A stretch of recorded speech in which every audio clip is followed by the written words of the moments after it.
సర్వజీవుల యందు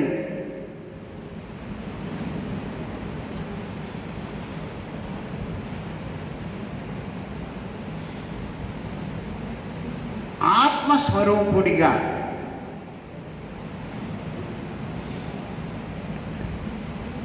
ఉన్న నన్ను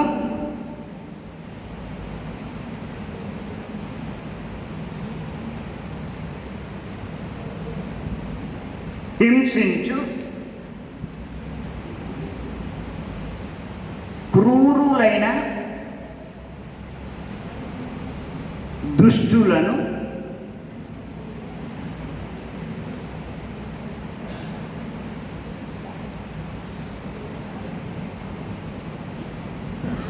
జనన మరణములతో ఉండు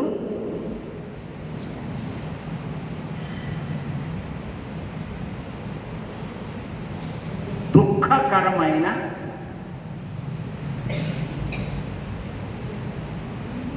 ఘోర సంసారమందు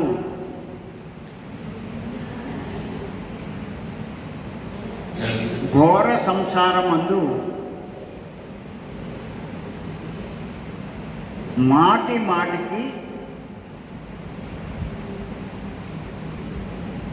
పడవేసి వారిని బహు దుఃఖకరమైన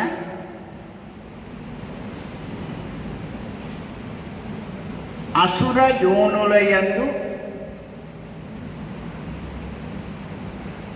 పుట్టించెదను అన్నాడు శ్రీకృష్ణ భగవానుడు.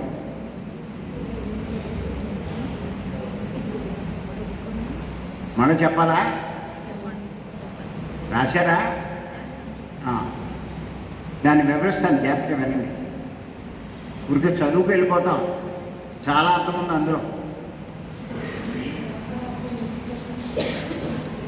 సర్వజీవుల యందు ఆత్మస్వరూపంతో ఉన్న నన్ను అన్నాడు. అది ఇందాక తెలుసుకున్నాం కదా. అన్ని జీవుల్లో కూడా ఆయన ఎలా ఉన్నాడో అన్నది ఇందాక తెలుసుకున్నాం. అటువంటి నన్ను హింసించు, హింస చేసే దుష్టులను, దుర్మార్గులను, జనన మరణములతో ఉండు.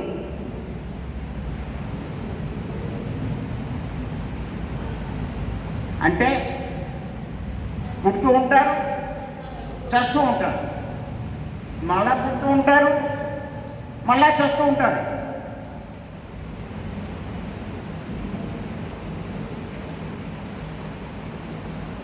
పుట్టి చచ్చినా పర్వాలేదు. ఇంకా ఏమన్నాడంటే నష్టమేముంది, పుడతాము చస్తాము, నష్టమేం లేదు. కానీ దుఃఖకరమైన, పుట్టి ఎప్పుడు దుఃఖంలోనూ ఉంటారండి. ఏదో సమస్య, ఏదో బాధ, ఏదో రోగం.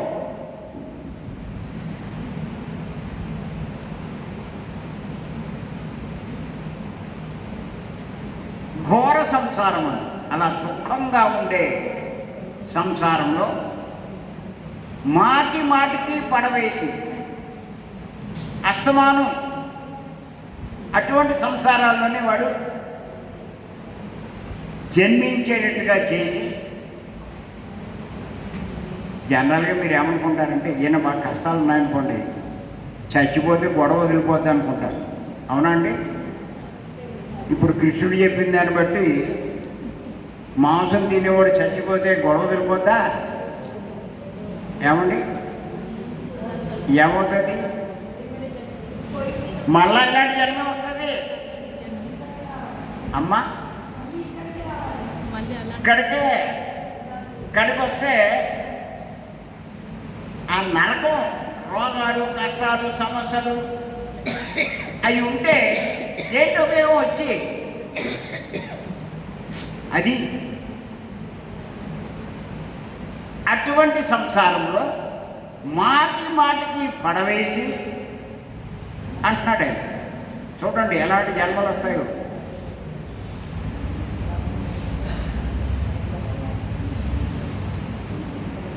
వారిని బహు దుఃఖకరమైన, ఎంతో దుఃఖం కలిగినటువంటి అసుర యోమనుల యందు పుట్టించదను. అసుర యోనులు అంటే రాక్షసులు, రాక్షస స్త్రీలు. రాక్షస స్త్రీలు అంటే అమ్మా రక్త మాంసాలంటే లొట్టలేసే స్త్రీలు. అర్థమవుతుందా? అర్థం కావట్లేదు. భగవద్గీతలో క్లియర్గా చెప్పాడమ్మా.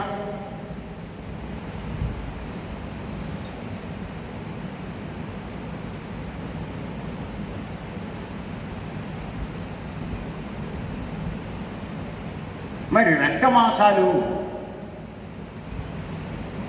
స్త్రీని ఇష్టపడితే ఏమంటారంటే ఆడ రాక్షసులు. మగవాళ్ళు ఇష్టపడితే మగ రాక్షసు. అమ్మా మగ రాక్షసులు. పిల్లలు ఇష్టపడితే పిల్ల రాక్షసు.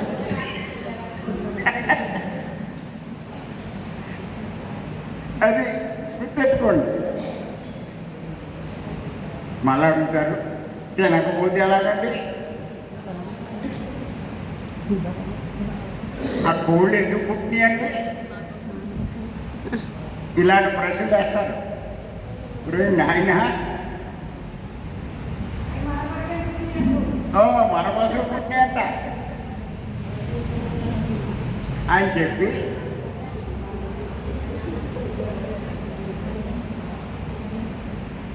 మరి చూడండి వాళ్ళు.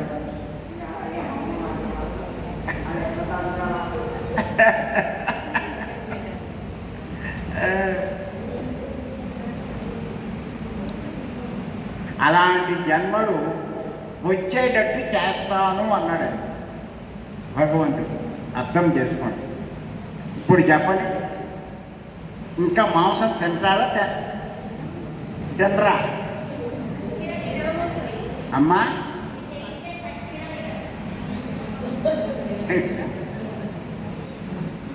ఎందుకంటే ఏదైనా ఫంక్షన్కి వెళ్ళినా పార్టీకి వెళ్ళినా ఐటెంలన్నీ అలా పెడతారు కదా, అవి చూస్తే ఎలా ఉంటుందండి? నోరు ఊరిపోద్ది. అప్పుడు ఎవరో అంటాడు, అవి ఒక్కసారి పెట్టి ఏమైపోద్ది అంటాడు. అప్పుడు వీళ్ళకి ఏమవుతుంది? లాగేస్తారు.